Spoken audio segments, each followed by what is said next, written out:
पहिली मी सिरियल केली कारण नाटकात काम करत होतो आणि व्यावसायिक नाटक म्हणजे माझं पहिलं बोंबिलवाडी नाटक असल्यामुळे मला बरीच कामं त्या नाटकामुळे यायला लागली होती आणि त्या नाटकातूनच मला स्वामिनी नावाच्या ज्या बघा दुपारच्या सिरियली चालायच्या स्वामिनी, दामिनी, मानिनी असं त्यातल्या एका स्वामिनी मालिकेत मी काम करत होतो आणि तिथे एक अनिल राजपूत नावाचा एक मित्र होता. तो एडिटर होता. तो एडिटर म्हणजे राजकंवर ज्या डिरेक्टर होता तुमच्यापैकी माहिती नाही मला म्हणजे राजकंवर माहिती आहे तुम्हाला डिरेक्टर ज्यांनी लाडला वगैरे सिनेमा केला बघा हां तर त्याच्याकडे बादल वगैरे तर त्याच्याकडे तो एडिट करा आणि तो आमच्या सिरियलमध्ये काम पण करत होता.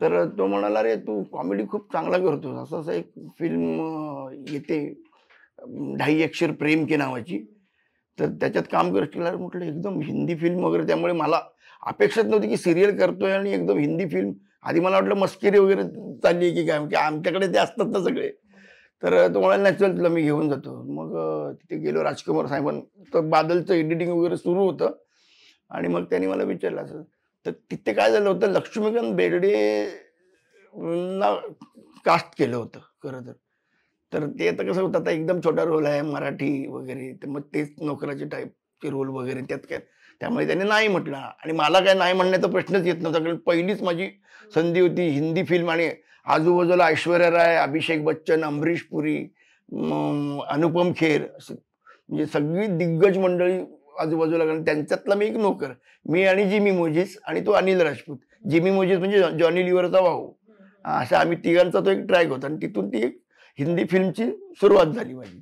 मग हे सगळं करत असताना तुम्ही अजूनही नोकरी करता तर अभिनय नोकरी पण हा नोकरी करणं हा निर्णय तुम्ही कसा घेतला की नोकरी करूया आणि अभिनय तुम्ही करा? हो हो कारण ते माझ्यासाठी फारच महत्वाचं होतं. नोकरी करण्याचं कारण म्हणजे काय की मी जवळजवळ 6वी का 7वीला असल्यापासून बाबांचा जो संप झाला पूर्वीचे ज्या मिल कामगार माझे बाबा त्यामुळे आणि आम्ही 5 भावंड त्यामुळे ती सगळी जबाबदारी तर माझ्यावर होती कारण मी इकडे डिप्लोमा केला मेकॅनिकल इंजिनिअरचा आणि त्याच्यानंतर मग ह्या गोष्टी मी माझं शिक्षण 12वी पर्यंत 12वी नंतर मी डिप्लोमा केला.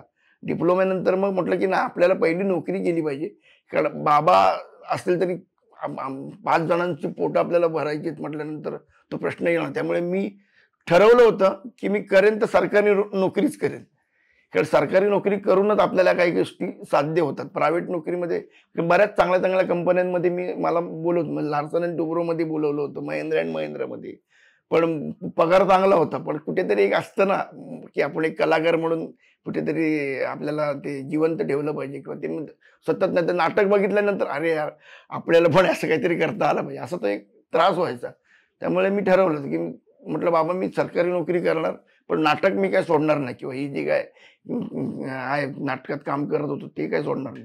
ते म्हणाले ठीक आहे तू पहिलं नोकरीचं बघ काय ते आणि त्यानंतर मग ती नोकरी आणि मग ते करत असताना नाटकाचे पण प्रयोग म्हणजे मी तुम्हाला गंमत सांगतो आमच्या पोस्टाच्या डिपार्टमेंटमध्ये मी काम करत असताना म्हणजे अजूनही मला इतकी लोक सांभाळून घेतात की मी बोंबिलवाडीचे रोज 3 प्रयोग असायचे. रोज 3 प्रयोग 8:30ला पंच करायचो पंच तेव्हा सही असायची पंच करायचो शिवाजी मंदिरला 10:30चा शो तो करून परत ऑफिसला यायचो बाईकवरून आणि तिथून परत मग रात्रीचा प्रयोग करायला जायचो. ड्युटी 4:30 संपली की निघायचो ना रात्रीचा प्रयोग करायचो. असे 3 प्रयोग मी रोज असे गेले जवळजवळ मी तुम्हाला म्हणतो ना 4 महिने चालू होतं माझं हे. त्यात माझा आवाज बसला होता. मग शिवाजी साटम ते प्रोड्युसर होते ना आमचा तो कोण त्यांचा मुलगा साटमांचा मुलगा जो आहे ना तो अभिजित साटम हां मग तो म्हणाला की रे बाबा 45 प्रयोग झाले तर आवाजच सुटत नाही पण करतोय तो काही कळून देत नाही. मग ते एका डॉक्टरकडे वगैरे घेऊन गेले आणि त्याच्यानंतर मग तो आवाज व्यवस्थित झाला. तर सांगण्याचं कारण काय आहे की आपल्या जिभेवर साखर असली ना की सगळी गोष्टी सगळ्या मॅनेज होतात. साहेब पण म्हणजे आम्ही कधी कधी आम्हाला फॉल्ट असेल तर गाडीखाली जावं लागतं काम करायला अगदी वेळ आली तर बाबा कधी कधी नाही नवीन मुलांना कळत ना तर मग गेलो तर साहेब यायचा स्वतः अहो तुमचा प्रयोग आहे 11 वाजता अजून काय गाडी खाली करताय या जा निघा तुम्ही म्हणजे इतकं कोऑपरेट करायची त्यावेळेला. त्यामुळे मग आपल्याला पण हुरूप यायचा की नाही करू. असे मी 550 प्रयोग केले त्यानंतर मग जय मल्हार नावाची सिरियल ती 3.5 वर्ष करत होतो मी. म्हणजे पण म्हणजे माझा आत्तापर्यंतचा रेकॉर्ड आहे, ह्या 30 वर्षामध्ये माझी अजूनही विदाऊट पे झालेली नाही. मराठी मनोरंजन सृष्टीमधील मालिका, चित्रपट, नाटक तसेच कलाकारांबद्दलच्या नवीन अपडेट्स जाणून घेण्यासाठी नक्की सबस्क्राईब करा इट्स मज्जा मराठी या आपल्या नवीन यूट्यूब चॅनलला.